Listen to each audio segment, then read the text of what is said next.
a ciência. Bom dia a todos e sejam muito bem-vindos a mais um episódio do podcast Fahrenheit, da Maionese e a Ciência. Eu sou Murilo Germano Mazeto Campreguer, aluno do terceiro semestre da licenciatura em Física do Instituto Federal de São Paulo, campus Itapetininga. E o tema de hoje é dinossauros, do surgimento à adaptação. Agora eu vou dar uma breve explicação para quem não conhece muito do tema. Dinossauros são animais que viveram milhões de anos atrás. Os dinossauros viveram em algumas eras que hoje a gente conhece como Mesozoica, Jurássico e Cretáceo. A Mesozoica surgiram os dinossauros e foram até o finalzinho do Cretáceo. Hoje sabemos que ao longo dessas eras muitas espécies de dinossauros surgiram, muitas morreram e entre outros. Apesar de ser comum que achemos que os dinossauros são enormes e pesados, temos exemplos de dinos que são pequenos e outros com o tamanho de um ser humano médio. Esse eu também vem da própria definição do nome dinossauro, que significa réptil terrível. E essa definição em si causa muitos erros no imaginário popular. E por isso eu trouxe um entusiasta de dinossauros, aluno do terceiro semestre de licenciatura em Física, o aluno Franz Savagaren Vieira. Apresente-se, Franz. Bom dia a todos. Como o Murilo disse, eu sou um entusiasta de dinossauros. E desde criança eu sempre gostei. E acho que sempre vou continuar gostando, pesquisando e vendo sobre dinossauros. Que eles realmente eram animais incríveis. Franz, uma pergunta. Por que você começou a gostar de dinossauro? Tipo, você tá em licenciatura em Física, então por que dinossauro? Então, desde criança, eu, na verdade, queria ser paleontólogo. Depois eu descobri uma paixão maior, que era a física. Uma das coisas que mais me fez gostar de dinossauros foi um anime que passava durante a tarde, que se chamava Dinossauro Rei. Era basicamente uma mistura entre Yu-Gi-Oh! E Pokémon. Os personagens saíam coletando cartas de dinossauros para tentar salvar, conservar as espécies deles. E aí eu comecei a ver vários documentários e eu simplesmente achei incrível. Então esse anime era um plágio de Pokémon e de Yu-Gi-Oh! Juntos, assim, ele somava? Era a combinação perfeita para lavar o meu cérebro de criança. Ah, entendo. Bom, aqui a gente vai agora algumas perguntas do próprio pessoal daqui do IF. E eu vou te passar a primeira pergunta. Tá preparado, Franz? Sim. Os dinos eram répteis terríveis, como o nome diz, ou não? Então, não. É uma coisa que sempre tá na mídia, que os dinossauros eram monstros, eram animais que corriam sem parar, tipo, atacavam, sempre viviam pra luta. Mas não, eles eram animais como os de hoje em dia. Eles viviam suas vidas, descansavam. Eles provavelmente evitavam lutas, tipo, desnecessárias. E, pra comentar também, os dinossauros... É argumentável se eles são répteis ou não, porque existem dois tipos de classificações. Uma criada em 1730, que agrupa os animais só pelas características que eles têm, não pela sua descendência. E foi essa classificação que foi usada para criar o grupo de répteis, que, pela definição, são animais exotérmicos recobertos de escamas.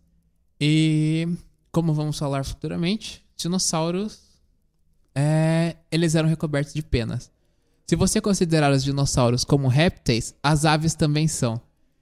E, se for assim, nós também somos, porque nós descendemos de um réptil. Então daí, já que a gente é descendente de um ancestral comum de dinossauro, então nós seríamos dinossauros? Nós seríamos répteis. Os dinossauros são eles mesmos. Ok, interessante saber disso. Porque a gente tem aquele imaginário que o dinossauro sai correndo, só come e também luta. E é bom saber que eles também não eram só... Até mesmo em documentários, o maior foco é nas lutas entre os dinossauros. E não era bem assim. Eles provavelmente lutavam bem pouco.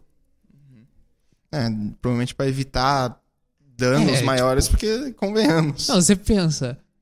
O anquilossauro, por exemplo, ele tinha uma clava no final do rabo, né? Se você toma uma rabada, quebra a sua perna. Até porque os dinossauros, pelo tamanho deles, eles tinham ossos iguais aos das aves, que eram bem, como eu falo, porosos.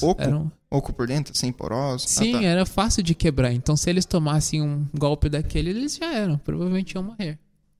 Bom, agora outra pergunta que fizeram, que é muito interessante também, é como os fósseis são preservados e reconstruídos? Porque, convenhamos, é um negócio de milhões e milhões de anos atrás.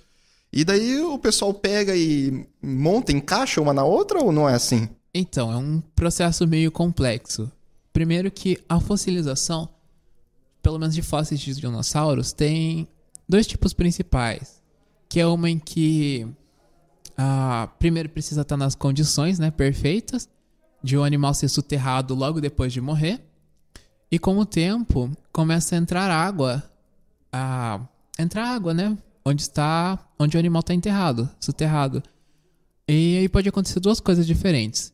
Que a água pode entrar nos ossos e petrificar ela, tipo, fazer cristais com os sais minerais. E a outra é a petrificação, em que o cálcio dos ossos ele é trocado por outros minerais. É interessante pensar nisso, porque tem muita química relacionada. E que nem você falou, as condições têm que ser perfeitas para ter os fósseis. É muito difícil a preservação dos fósseis, porque, como eu falei, os dinossauros têm uns ossos ocos, né? Eles eram menos densos, então é mais difícil de preservar. E aí você tem que pensar, pra entrar água ali no tempo perfeito, antes do osso quebrar pela pressão, é uma chance em 1000, entende? Aí a água tem que formar os cristais ou trocar por minerais também. É bem difícil acontecer isso no tempo certo pra preservar. Uma coisa que agora é a próxima pergunta, mas dá pra emendar tipo, aqui a gente nunca vê documentário sobre o Brasil naquela época. Brasil, região brasileira, né? Porque o Brasil não existia naquela época. E qual foi a primeira espécie descoberta no território brasileiro atual? Então, esse daí é um animal muito interessante, que é o Rhincosaurus. Ele era basicamente o bicho mais esquisito que existiu no Triássico. Pensa na mistura de... Sabe aqueles ratos pelados? Sei. É o rato topeira pelado. Pensa naquilo, só que com escamas e um bico de papagaio e uma cabeça triangular. Era o bicho mais bizarro que existia. Mas também ele era muito bem sucedido. Ele estava em todo lugar do Brasil. Não só do Brasil, quanto da Gondwana inteira. A Gondwana seria a América do Sul. Era o continente da América do Sul. Ah, tá. É tipo pombo, então. Era o pombo Era basicamente os ratos daquela época. Ah, que bom saber. Bom, e outra questão, por exemplo, a gente sabe algumas espécies, a maior parte dela o nome, a gente já dá os nomes, as características, mas uma característica que é muito difícil de dar é a cor, porque a gente não tá lá, né, obviamente. Sim. Então, como que eles descobriram as cores? Então, tem nos fósseis alguns que são preservados tão bem, mas tão bem, que dá pra observar a estrutura do melanossoma que existia na impressão que o dinossauro deixou. Então, por exemplo, as penas do Microraptor, elas são muito parecidas com as penas do corvo. Que eu não sei se vocês sabem, mas elas não são totalmente pretas. Elas refletem também a luz em um arco-íris. Você consegue ver uma comparação boa, mas eu acho que as pessoas não vão gostar. É que nem a casca de barata. Não sei se vocês já viram com um ângulo, mas elas refletem meio que rosa, verde, as cores. A pena do corvo faz a mesma coisa e a pena desse Microraptor fazia a mesma coisa também. Então, tipo, criava o espectrograma tipo um prisma, quando batia assim, no prisma ele separa as cores da luz. Exatamente então acontecia isso. Nossa, que interessante. Mas tinha algum efeito, tipo, camuflagem? Mas isso ou pra temperatura? Então, isso aí já é difícil de responder, porque o comportamento desses animais é bem difícil de prever. Tem umas estruturas específicas, por exemplo, a espinha do espinossauro. Ninguém sabe pra que é. Tem as teorias de que é pra regulação de temperatura, mas ninguém sabe ao certo. As penas do Microraptor provavelmente eram pra camuflagem, porque ele vivia na copa das árvores. Que ele era um dos poucos dinossauros capazes de voar. Ah, que interessante. Sim. Bom, apesar de tudo isso, a gente sabe que depois de milhões de anos sumiram. Assim, tipo, acabou tudo aqueles animais, aqueles titãs gigantescos, os menorzinhos. E a pergunta, qual seria, assim, todas são teorias, nenhuma é certeza, mas qual é a teoria mais aceita no grupo de pessoas que estudam dinossauros para a extinção deles? Então, a extinção não foi causada tudo de uma vez, né? Mas a principal causa dos dinossauros sumirem, dos dinossauros grandes pelo menos sumirem, é realmente pelo impacto do meteoro que caiu há 66 milhões de anos atrás. Inclusive, no México ainda tem a cratera. É um nome extremamente complexo que eu não sonho em pronunciar. Tudo bem. Mas é isso. Então, tipo, o meteoro caiu, matou os maiores. Isso por causa do impacto direto ou... Então, o meteoro, ele não matou imediatamente todos os dinossauros grandes. Eles provavelmente sobreviveram por alguns milhares de anos à frente. Só que é importante lembrar que o impacto, não só o impacto, né? Os efeitos que vieram depois que causou um resfriamento na Terra, causou a extinção de 80% da vida. Tipo, 80% dos animais que viviam no planeta, dos animais não, né? Dos seres vivos. Plantas, micro-organismos estão todos inclusos nesse número. Todos eles morreram, então era bem difícil de se manter. Ia faltar comida e nichos iam ficar abertos. Então, se tem um animal muito especializado para alguma coisa, por exemplo, um animal que caça um pequeno herbívoro que come uma certa planta. A planta foi extinta por causa do meteoro, o pequeno herbívoro também. Consequentemente, o outro vai ser extinto também. Daí o carnívoro, como o bicho já morreu, ele não tem o que comer, e daí começa. Sim. Então, foi uma reação em cadeia após a queda. Foi que nem um dominó. Caiu... É interessante, porque a gente pensa que cai, sumiu, assim, desapareceu todas. É legal. Agora uma pergunta, aquele meteoro teria capacidade de mudar a órbita da Terra? E outra, emendar uma, se mudasse, seria perceptível hoje em dia? Então, olha, eu não vou falar que eu sei 100%. Eu procurei sobre isso, mas é algo extremamente complexo. Mas pelo que eu vi, ele mudou sim. Só que a mudança foi basicamente milésimos. É basicamente nula. É que também...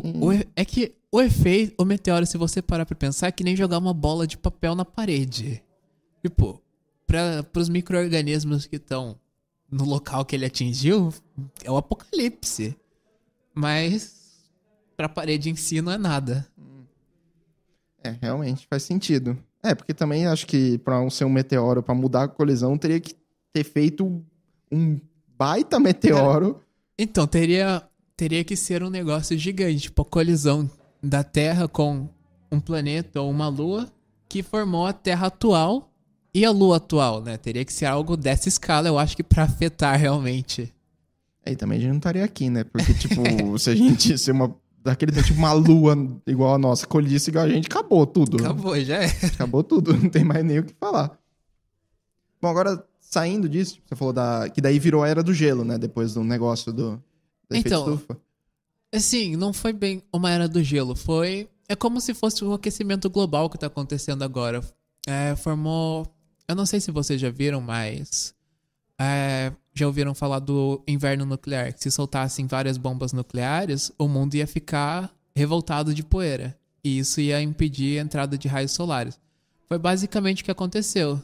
Desencadeou um monte de reações e basicamente o mundo ficou envoltado de poeira e a Terra resfriou. Bom, então daí passou a suposta Era do Gelo, né? Que a gente tá acostumado a ver o filme lá. E daí... Não, posso? Pode falar. A Era do Gelo do filme, na verdade, é muito distante do que aconteceu com os dinossauros. O que aconteceu com os dinossauros não pode nem ser considerado uma Era do Gelo. A Era do Gelo é cíclica, mas aquilo não foi uma Era do Gelo. A que aconteceu agora foi... Agora, entre aspas, a gente acabou de sair dela. Foi no período Cenozoico. E, é muito próximo da gente que aconteceu.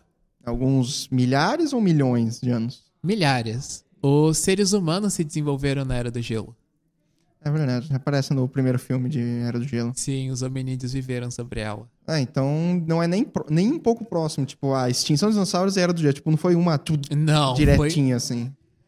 Cara, eu não posso falar 100% do que aconteceu entre eles, né? Porque falta informação. Os períodos mais divulgados são a Era dos Dinossauros e o final do Cenozoico. Mas o que aconteceu entre não é tão divulgado assim. Mas aconteceu muitas coisas, tipo, pensa, são 66 milhões de anos entre. Se você pensar nessa escala, o Tiranossauro Rex que viveu no final do período Cretáceo, ele tá mais próximo da gente do que ele teve do Stegosaurus, que viveu no Jurássico.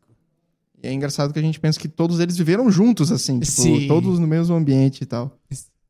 E agora, mais uma pergunta que fizeram é: quais são os dinossauros hoje em dia? Sim, obviamente a gente não tem um espécime de dinossauro, mas quais seriam os descendentes mais próximos ou um que mais?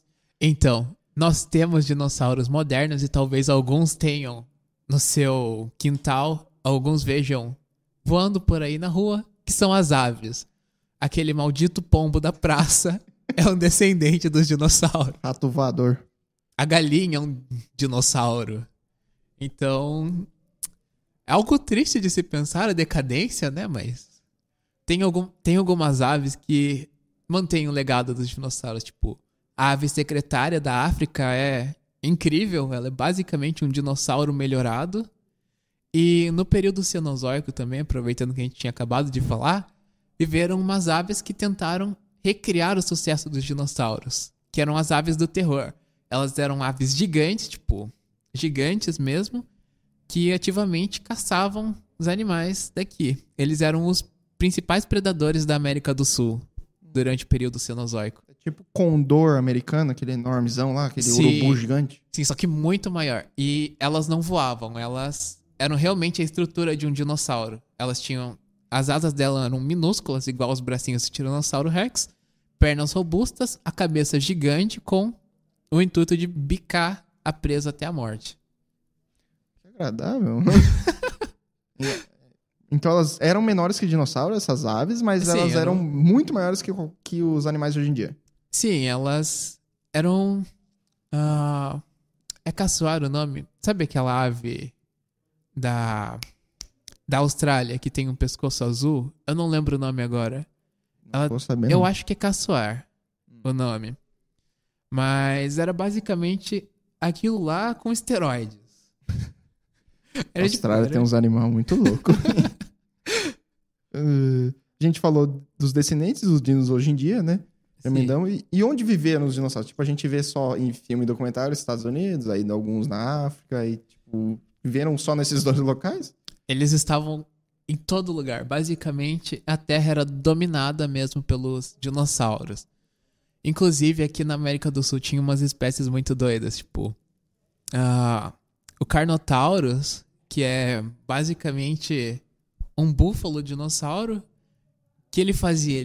Pra ele caçar, como eu posso falar? Ele martelava as presas com os chifres da cabeça dele. Tipo, ele corria atrás delas e dava uma cabeçada assim do lado. Do lado tinha os chifres. Claro que não era pra perfurar, era mais impacto. O chifre dele era mais arredondado, sabe? Cada lado da cabeça tinha um chifre que era meio arredondado e ele dava umas marteladas na presa.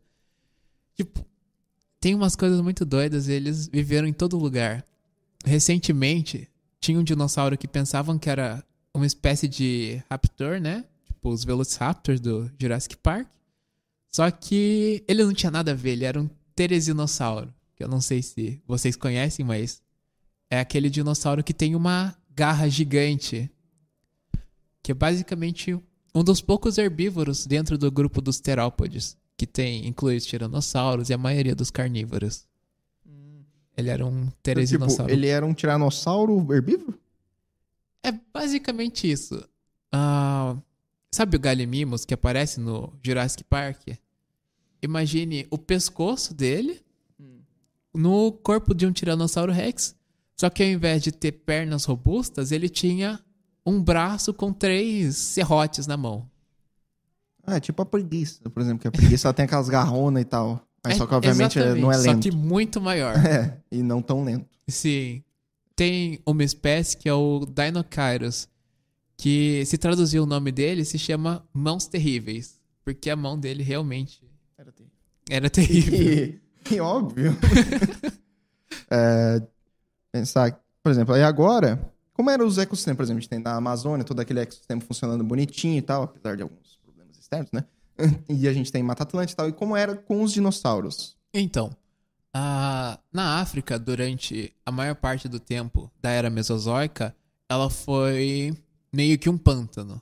Por isso que lá viveram a maioria dos espinossauros. O espinossauro mesmo viveu na África, o Baryonyx. Aqui no Brasil também, era um dos poucos lugares que tinha espinossauros, era aqui no Brasil. Porque a costa do Brasil tinha acabado de se separar da África, então também era um pântano.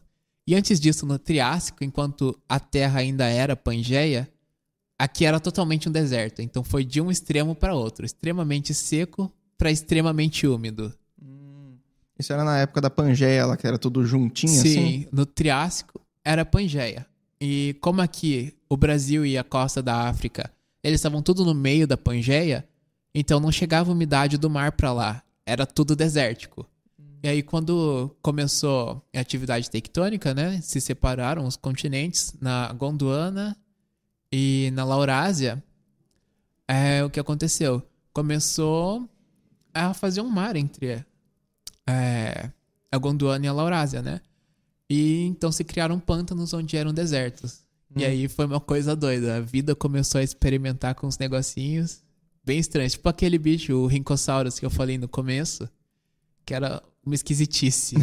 É o primeiro dinossauro brasileiro. E no mar, por exemplo? No mar existiam mosassauros, os plesiosauros, e inclusive existe uma coisa chamada evolução convergente. E tinha uns animais que dominavam os mares da Mesozoica, que infelizmente eles foram extintos, mas eles eram os ictiossauros. Eles são peixes, só que com um olho gigante. Eles tinham uma visão ótima. E a estrutura corporal deles era igualzinha de um golfinho. Eles eram um golfinho com um olho gigante. E um segundo par de nadadeiras também. Uma coisa que eu ia perguntar, por exemplo, Megalodon é dessa época? Tipo, a ideia do Megalodon, aquele tubarão gigante? Sim. Megalodon viveu na era Mesozoica e também foi extinto por mudanças climáticas. E você me lembrou de um animal muito legal que viveu, acho que antes do Triássico, no Cambriano? Ou é Carbonífero? Putz, agora eu não lembro direito, mas ele viveu no período que veio antes do Triássico. Era o Dunkleosaurus. Ele faz parte agora de um grupo de peixes que foi extinto, mas esses peixes eles tinham uma armadura. Eles não tinham escamas do jeito que os peixes de hoje em dia têm. Eles tinham realmente uma armadura de queratina sobre o corpo. Eles não tinham um esqueleto rígido. Por exemplo, a cabeça dele, a estrutura da cabeça dele era mantida por essa estrutura rígida que ficava para fora. Era incrível. Ele foi um dos primeiros predadores, super predadores aquáticos. Eles tinham, tipo, queratina, a mesma ideia dos insetos, tipo... Queratina ou quitina. Agora, eu não lembro ao certo. Mas é basicamente uma estrutura rígida, tipo osteodermes de crocodilo, sabe? Só que elevado a 1000. Era literalmente uma armadura, como você falou. Era literalmente uma armadura. E eles tinham umas articulações, por exemplo... Sabe da cabeça do neném, de um bebê, que os ossos não são totalmente... Bem duros ainda, né? Tipo, a cabeça se junta depois de alguns meses, Sim. né? Eles tinham isso, eles conseguiam se movimentar muito bem porque tinha essas articulações. Nossa, que interessante. Sim, era bem doido. A primeira armadura aí do mundo aí era dinossauro que fazia. Não é bem dinossauro, eram peixes. Um peixe. Se pensar, não foram nem os peixes, foram os insetos, né? Porque existiam escorpiões, os trilobitas. E aí a gente aproveita e já entra no próximo pergunta. Tipo, além dos dinossauros, existiam os animais? Tipo, outros? Cara, existiam muitos outros animais. Eu tinha falado mais cedo que os dinossauros dominavam a Terra, mas é meio errado pensar assim, porque basicamente outros animais também... como eu posso falar? Eles também faziam muito sucesso naquela época. Eles eram bem adaptados pelo seu estilo de vida. Por exemplo, tinham alguns mamíferos que se alimentavam de dinossauros. Deixa eu lembrar o nome da espécie. Putz, eu acho que eu não vou lembrar agora, mas... Ele era basicamente um texugo super desenvolvido que comia dinossauros. Um texugo gigante. Ele era literalmente um texugo. Não um texugo atual, mas convergiu a estrutura do corpo dele pra estrutura de um texugo. Correu um nerf nele, né? Sim. Bem grande. Basicamente toda a vida foi nerfada depois dos dinossauros. Tá precisando mesmo. Argumentável. Aproveitando que você tava falando desse texugo gigante que comia dinossauro, como era a dieta especificamente dos dinossauros? Sei que tem muita diferença, mas alguns que a gente conhece. Varia de dinossauro para dinossauro, mas uns interessantes para se falar são os Microraptors, né? Que eu tinha falado também das penas deles. O Microraptor, o Archaeopteryx, todos esses animais, eles desenvolveram o voo e eles eram muito bem adaptados para comer insetos, caçar insetos e pegar eles enquanto eles voavam. Era bem interessante. Dos pequenos eram lagartos e mamíferos pequenos, né? E, claro, insetos. Já os dinossauros grandes, os carnívoros, né? Que estou falando, depois eu falo dos herbívoros. Mas os dinossauros grandes, a maioria, se eles tivessem uma carcaça ali, eles provavelmente não iam ligar de comer, nem se fosse da própria espécie. Alguns falam que o Tiranossauro Rex também era desses que aproveitavam toda a oportunidade, né? Mas não caçavam. E, na verdade, não. Ele realmente foi um ótimo caçador, mas provavelmente por emboscada. Tipo, ele esperava passar... Por exemplo, os crocodilos na África, sabe? Que eles esperam chegar um bisão perto pra dar o bote. Então, mas peraí, o Tiranossauro deve ter o quê? Uns 15 metros. Sim. E ele é um bicho meio pequeno, assim, só de brincadeira. E como é que ele se... Por exemplo... Não é exatamente igual ao crocodilo, porque ele conseguia correr, mas ele precisava que alguma coisa chegasse mais ou menos perto, razoavelmente perto, pra ele conseguir iniciar a perseguição, entende? Tipo, ele se camuflava em algumas plantas, que as árvores deveriam ser tipo colossais naquela época também. Sim, os Tiranossauro Rex, eles viveram em florestas. Sabe onde, mais ou menos? De qual continente atual? Sim, na América do Norte mesmo. O Tiranossauro Rex em específico. É algo que eu devia ter comentado, mas os terópodes e os herbívoros também foram divididos entre o hemisfério norte e o sul. No hemisfério sul, a maioria dos carnívoros eram os abelissauros, que é que nem o Carnotaurus, o Majungasaurus, que viveu em Madagascar. E na América do Norte, os carnívoros eram os Velociraptors, os Tiranossauros, esses animais assim. Aí, na América do Sul também, os espinossaurídeos. E os herbívoros, os hadrossauros na América do Norte. E aqui os grandes saurópodes, que eram os de pescoço longo. Agora, por exemplo, os herbívoros, eles só comiam planta ou eles podiam comer... Então... Sei lá. Os hadrossauros, que normalmente chamam de vacas do Cretáceo, alguns foram encontradas evidências que eles conseguiam comer outras coisas. Por exemplo, eu não lembro qual que era, mas encontraram vestígios de caranguejo dentro do estômago dele. Então, provavelmente eles comiam o que tinha, insetos, mas a maioria era planta. Então o dinossauro não era vegano, não. Alguns. Por exemplo, o Diplodocus, que é basicamente um daqueles de pescoço longo, só que a cabeça dele, ele tinha os dentes meio que virados para frente, para ele puxar folhas de plantas não pequenas, médias, sabe? Não eram tão grandes, só que também não eram pequenas e rasteiras, eram plantas e árvores médias. Ele puxava as folhas com muita eficiência.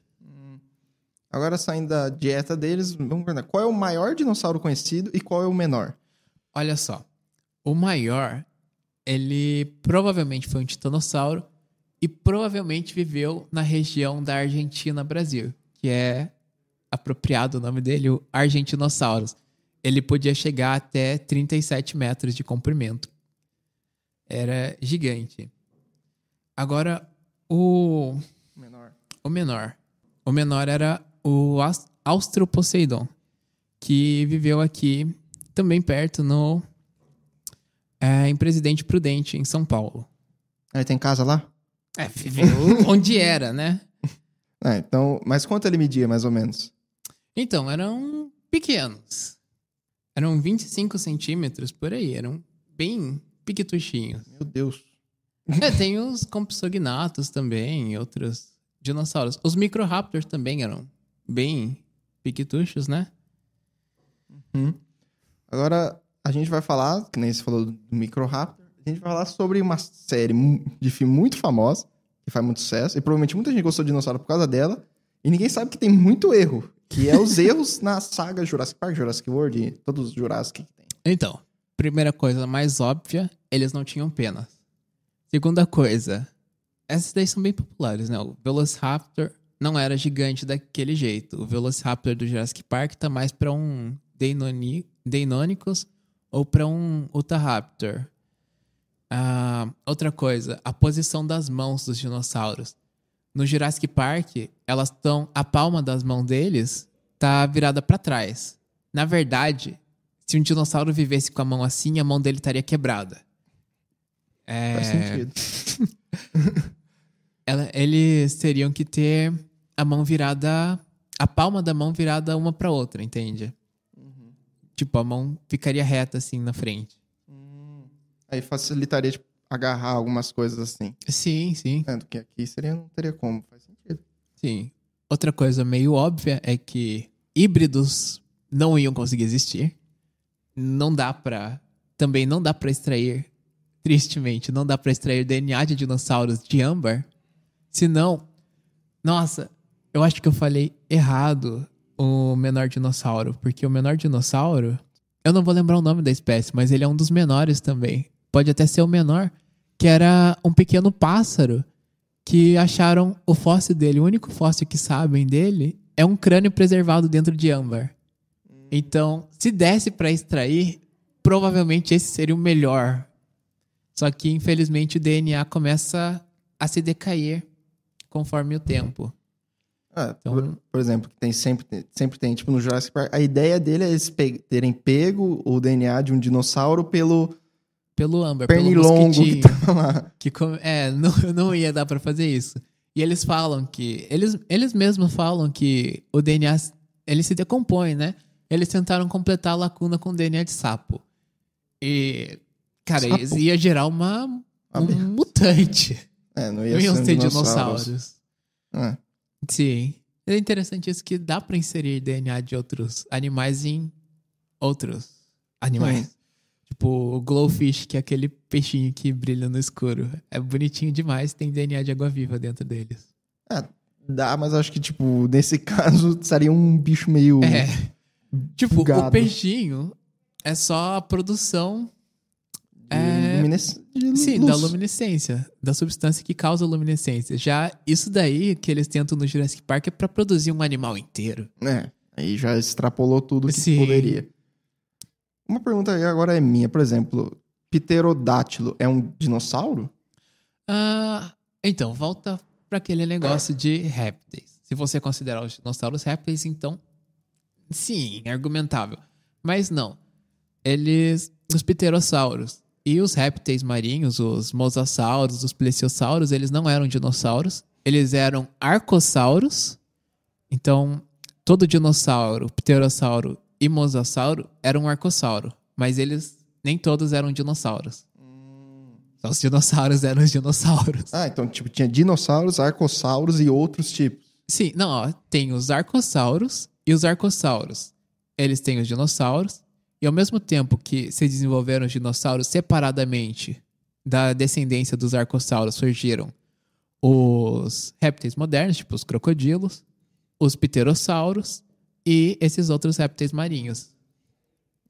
Interessante. E agora, estamos finalizando o nosso episódio, as referências de onde você tirou, espero que não seja tudo da sua cabeça, da voz da sua cabeça, né? tudo. Fonte confia. Fonte confia. Espero que tenha algumas coisas... Então, a principal referência é um livro que é muito legal de ler. Eu li no ensino médio, que era A Ascensão e Queda e a Queda dos Dinossauros, que é um livro que fala basicamente de tudo que eu falei, do começo dos dinossauros pelos arcossauros, da separação dos continentes, da mudança de ecossistema, das espécies individuais. Só que as espécies, eles não focam muito na América do Sul. A América do Sul, deixa eu ver aqui, lembrar o nome do artigo que eu peguei. É um artigo de faculdade daqui do Brasil mesmo? Sim, foi produzido aqui no Brasil. E ele tenta listar como era o ecossistema aqui no Brasil. Não só no Brasil, também abrange um pouco do resto da América do Sul, mas o foco é aqui no Brasil. Então, o artigo foi produzido pelo Museu de Zoologia da Universidade de São Paulo e o título é A Fauna de Dinossauros Brasileiros, Estado da Arte. E é muito interessante, ele fala de todas as espécies que, na época que foi escrito, já sabiam que viviam no Brasil. E agora eu quero falar também de, descobriram novas espécies aqui no Brasil, ainda não foram nomeadas, pelo menos não até onde eu saiba, e eram mais 2 saurópodes. Então a fauna de saurópodes daqui do Brasil era muito mais diversa do que imaginavam. E é legal que não é bem uma espécie só, né? Talvez tenham sido 2, porque a diferença no tamanho dos ossos era muito grande. Então, talvez tenham sido 2 espécies, ou um jovem e um adulto. Sabe o local que foi descoberto? Esse cara agora, eu não lembro, eu vi corrida a notícia, mas eu não lembro onde foi.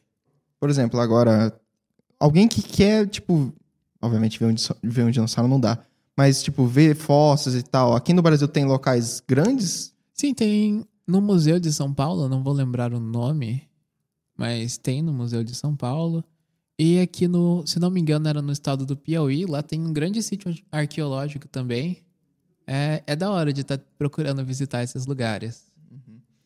Então, temos sítios inteiros e tal que dá pra procurar e ver por conta própria mesmo. Então, esqueleto, obviamente.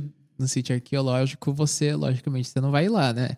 Mas eles repassam os fósseis para museus da proximidade. Então, tem que estar vendo. Então, quem quiser procurar e ver, aqui, pelo menos quem for do estado de São Paulo, temos os museus principais, na capital, provavelmente, e eu acho que em Campinas, porque é uma das maiores cidades do estado. Sim. E nos outros estados, a gente tem, provavelmente, de novo nas capitais e próximos de sítio arqueológico, que nem se falou do Piauí. Sim. Aqui no Brasil tem bastante lugares para se ver fósseis. E você falou que é difícil de ver dinossauro, mas não, eu falei, né? O pombo na praça é um dinossauro. O pombo na praça seria um dinossauro. Bom, finalizando agora, obrigado, Francis, pela presença. Obrigado você pela chance de falar de dinossauros. E já puxando para o próximo episódio, nós temos Preguiça de Pensar por Sofia e Caio. Não percam o próximo episódio e não se esqueçam de nos seguir nas redes sociais, no Instagram, @far_heinz. Muito obrigado a todos e um beijão. Far_Heinz, da maionese à ciência.